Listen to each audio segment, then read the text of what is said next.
Hello there again. My name is Marvin Kilborn here. I'm a retired public school teacher. This video is going to be about some of my ideas on how to improve public education. I spent 15 years in the profession. I've got a lot of ideas about how to improve education at pretty much all levels. Not that it's going to matter. This country is perfectly happy with the public education system the way it is. I mean, just take a look at what's been going on in places like during this pandemic in places like Chicago, New York, San Francisco, Los Angeles. I mean, these places, the teachers don't even want to go back to work, or since most of these places are unionized, they don't want the teachers to go back to work. So, and the current president is supporting this. So, this country just not that serious about education. And a lot of the stuff I observed in my 15 years, kind of formed my opinion on that. So I'm going to be talking about how to improve things, mainly in the area of teaching or teachers, super administrators, and even school boards. Those are the three main things I'm going to focus on here. One thing I would start with is I would eliminate a bunch of crap that's just not even necessary and is serving no real useful purpose. And we're spending millions and millions, if not billions, of dollars on this stuff nationwide. Also, later I'll be talking about pay, and keep in mind I'm in Texas, so pay has a lot to do with geography, so I'll be basing what I think school employees ought to be making based on the Texas cost of living. So some of the things I would eliminate, I would definitely abolish the Federal Department of Education. They do absolutely nothing, or wasting millions and millions of dollars on that place. I would eliminate teacher certification programs. They don't really accomplish anything. They certainly don't teach you how to teach, so they're kind of just a waste of time and a waste of money. I am going to expect certain requirements of teachers, but as far as teacher certification programs, now they need to go. Teacher appraisals and evaluations, that entire system is a complete waste of time. It serves no purpose whatsoever. Teachers are not hired or fired based on appraisals. Teachers do not get pay raises based on appraisals. Actually, teachers don't get pay raises at all. So they serve no real purpose at all. Plus, pretty much everybody gets the same rating. Doesn't matter how good or how bad you are, you end up with a rating that basically just says you're good at your job. It's ridiculous. It's a lot of wasted time for the principal too. They spend hours and hours and hours on these things. Here in Texas is so big, we have 20 educational service regions. And in each one of these regions, they have an educational service center. We waste millions and millions of dollars on these places because these big buildings are full of people that do very, very little. I mean, in my 15 years, I hardly ever saw anybody that worked for the Educational Service Center, Region Center. So I'm not sure exactly what they do, but it can't be much. So I would abolish all of those. I quit wasting money on educational consultants and garbage like Think Through Math and Study Island and Google Chromebooks and Classroom and all the associated Google stuff. Google has become extremely wealthy in large part because of public education. This country invests millions and millions of dollars on Google products. So I would just abolish those. Require the teachers to teach. That's what you're paying them for. And actually, when I get the pay, I'm going to greatly increase teacher pay, because I believe that if we have high expectations of people and we're willing to pay them really well, we should expect to attract the best and brightest. And right now, in large part, we're not. All right, those are some things I would abolish. Let me focus on teaching first. Now, I'm a little conflicted on how to improve teaching. And mainly it's because of my background, my training. I'm a social studies or social science major in college. That's actually what my bachelor's degree is in, social science. And I took philosophy and all that kind of stuff, as pretty much everybody does when they go to college. But I look at the great thinkers, teachers, philosophers of yesteryear. I mean, we're talking a couple thousand, over 2,000 years ago. People like Aristotle, Socrates, Plato, Pythagoras, these kind, and many more like them. These were the great minds of their day.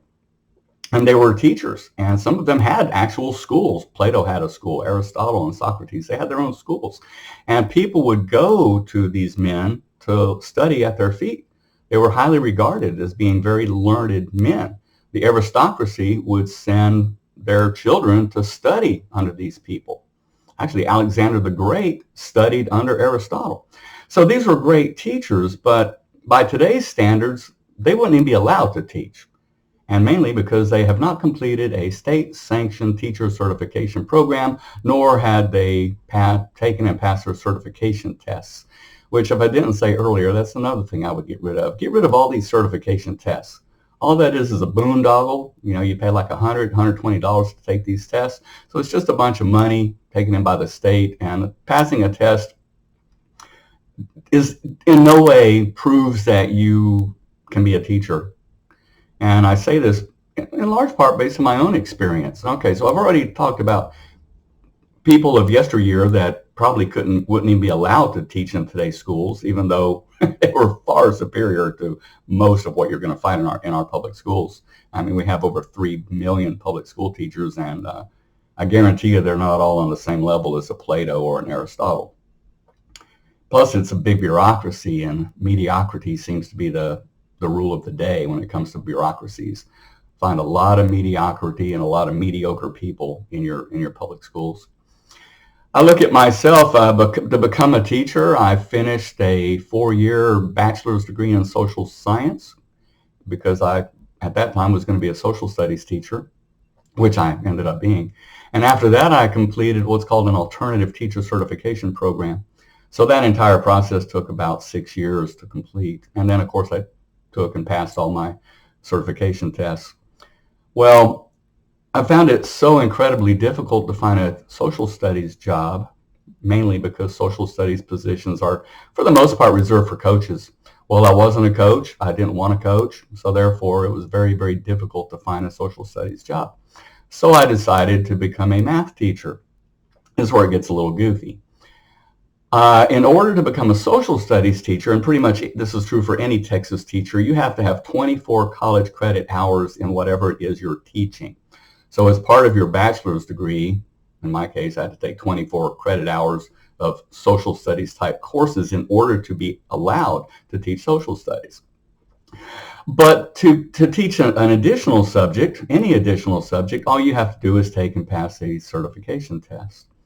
So, and this was funny too, because I spent pretty much my entire career teaching math, and it was always funny when a student would say, well, Mr. Kilburn, of course, you make it look easy because you went to college for this. And I would always laugh because I didn't go to college for math. Actually, the typical high school senior has a broader math background than I do. Way back in high school in the 70s, I took 2 years of math fundamentals. And then years later, when I went to college to get my social science degree, I took one and only one math course, and it was in statistics. So basically, my entire math background consists of whatever I learned all through kindergarten through 8th grade, plus my 2 years of math fundamentals, which was basically called Introduction to Algebra. It was funny. See, I taught algebra, and I never even took algebra. I took Introduction to Algebra. And then, of course, I took my statistics class. So, yeah. And so how did I become a math teacher? Well, certainly, I took and passed the middle school math tests, and passed that fairly easy because I had spent a few years teaching GED courses. So I learned enough in there to be able to pass the middle school math test. High school math, a little more difficult. So with no real math background, I went on Amazon. I bought math textbooks, college level textbooks in college algebra, trigonometry, geometry, and calculus. I sat at what I call KTU, Kitchen Table University. I sat there for 6 months studying, teaching myself everything through college algebra to calculus. Signed up, took the test, passed it first time, which is actually a pretty good feat because there's a lot of people that have degrees in mathematics that can't pass that test on the first time. Definitely the hardest test I've ever taken. So that's how I become a high school math teacher. Now, by all rights, I was, and this is easy to prove by looking at test scores and statistics that the state keeps, but I was arguably one of the highest performing, most successful math teachers in the entire state of Texas. But all things considered, should I have been allowed to teach math? I mean, with nothing more than sitting at a kitchen table and teaching myself and taking one single test and passing it, did that really qualify me to teach? I think for most people, the answer would be no. Most people aren't aren't really driven. I just happen to be a perfectionist. I'm a driven type of person. When I became a math teacher, my desire, my goal was to be one of the best there was. And thankfully, I was able to succeed. It wasn't easy. It wasn't easy. Learned a lot along the way.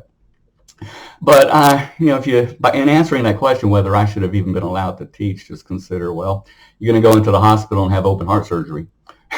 Do you want the surgeon to have graduated from some medical school and actually received training in that? Or do you want the guy that just sat at his kitchen table for a few months reading some books on open heart surgery, maybe practicing on the neighbor's cat or something? I think I'd rather have the trained guy. How about your car? Drop your car off at the dealership. Do you want the guy working on it that actually received training from the car manufacturer and how to work on that car? Or you want a guy that just practiced at home on his own car or, again, read a few books about it? So anyway, you decide on that. Public education isn't the same as working on cars or doing open heart surgery, but it ought to be taken a lot more seriously than we take it. All right, so with that said, what should teachers be required to have? I would say again, we've already abolished teacher certification programs and all that garbage. Every teacher ought to have at least a bachelor's degree in whatever subject it is that they're going to be teaching. And that bachelor's degree would basically serve as their certification. You complete a bachelor's degree in mathematics, we're going to let you teach math. You complete a bachelor's degree in science, we're going to let you should be able to teach it. So, and for technical courses or elective courses, if there's not a bachelor degree for it, at least a technical equivalent degree for those courses, whether it's culinary arts or whatever. So that's the degree requirement that I would place on that. As far as pay, another thing, after completing your bachelor's degree, in order to actually start teaching, I think it would help a teacher to finish at least maybe a month-long program in just public education, what you're going to expect, certain expectations, objectives, state requirements, just things that you're going to be expected to do as a teacher that you may not have learned in college while you were focusing on your actual degree. As far as pay, I'm going to break it into kind of three categories. I would say your core subject teachers of math, science, social studies, and English should start at $80,000 and get a step increase of $1,500 each year plus a guaranteed 4% pay raise is what I believe they should get. Your elective teachers should start at $70,000 with the same $1,500 step increase and 4% pay raise. And your coaches and PE teachers, I believe, should start at $60,000 with that $1,500 step increase and 4% pay raise. I also believe that coaches and PE teachers should not be required or even allowed to teach any other subject. My opinion, the PE coach group division ought to be pretty much a separate entity from public education, from the district itself, and all fall under the school district superintendent. And again, these people, they're coaches, they're PE teachers. They shouldn't be making as much as core subject teachers, and they definitely shouldn't be making as much as principals or superintendents. So that's the pay issue. And I'm sure along the way questions will come up. It's like, well, you didn't cover this, you didn't cover that, or what are you going to do about this, Mr. Kilborn? Feel free to leave a comment. I'll be happy to answer them. If I get some really good questions, it might even inspire me to do yet another video about how to improve public education. But there's basically what I would do with teachers. Principals, I believe principals should only, in order to become a principal, I believe you should have to have been a core subject teacher at the middle school or high school level. So you have to have been a math, science, social studies, or English teacher at the middle school or high school level in order to be allowed to be a principal. We don't need any more choir directors or second grade PE teachers or kindergarten teachers becoming principals and then superintendents. They just don't have in my opinion, the intellect, and they definitely don't have the right background for it. If you're going to run a school, you better know about actual classroom teaching. So that's one thing. I would require principals to come out of the middle school or high school ranks of core subject teachers. I believe in order to become a principal, you should have had to have been a classroom teacher for at least 10 whole years. I mean, if you can survive the classroom for 10 years and then you want to move into principalship, I think that should be allowed. This nonsense with allowing people to get out of the classroom in only 2 years just because they don't like it and also make all that extra money is ridiculous. So no more of that. If you're going to become a principal, you're going to survive that classroom for 10 years. What was one other thing on that? Oh yeah. I believe principals should also have to have obtained at least a bachelor's degree in organizational leadership. No more of these education degrees, Bachelor of Education, Masters of Education, and the ludicrous Ed.D. Those things need to go. They're garbage, made up, make-believe degrees that don't prepare anybody to do anything. Plus, they're too restricting. You get a degree in education, you're pretty much locked into public education. You get a degree in organizational leadership, there's plenty more opportunities for you if you decide to leave public education. As far as pay for principals, I think principals should start at $100,000 and would also get that same $1,500 step increase and 4% guaranteed pay raise that I proposed for teachers. That's the pay. On to superintendents. Superintendents, I believe, should have to have met the same standard as teachers and then principals. I think along the way, a superintendent would have to spend at least 8 years as a principal at a middle school or high school level. No more elementary principals becoming superintendents. I just don't believe that's a good thing. And I would say just maybe at least 8 years, maybe 10, but I would go with about 8. And also along the way, if you want to become a superintendent, you need to pick up at least a master's degree, preferably a PhD in organizational leadership. As far as what to pay superintendents definitely shouldn't be making more than the governor of the state and absolutely shouldn't be making more than the president of the United States. And I don't care who the president of the United States happens to be at the time. They make $400,000. No superintendent. You can check my facts on this one. It's been a while since I Googled it. But we actually have a Texas school district superintendent who makes over $500,000 a year. $500,000 a year. Also gets a house, insurance, a vehicle, and the vehicle also has a vehicle maintenance supplement for that. So God, this guy's making $500,000, $600,000, $700,000 a year just to serve as a school district superintendent. I'm having a tough time believing that any superintendent is more valuable or more works harder than a governor or the president. I'm just having a tough time buying that.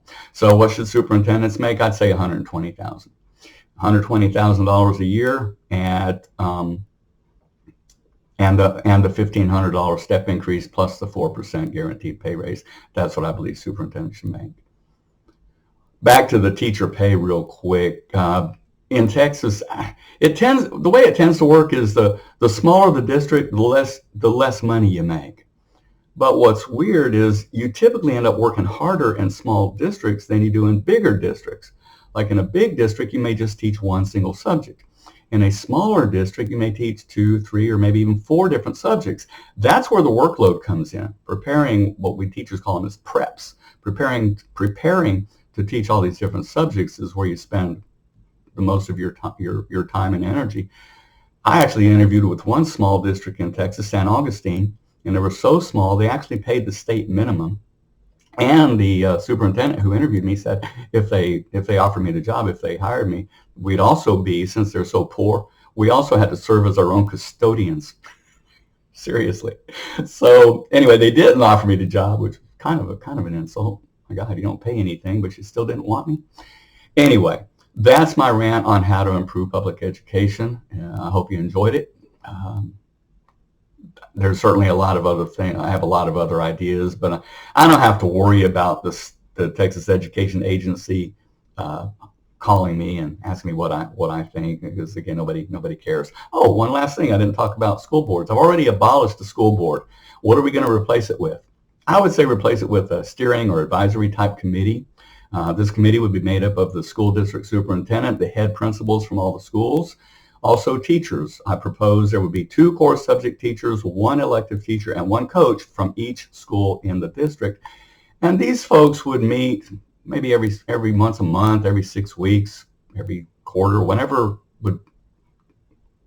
they needed to. Maybe there's an emergency that comes up.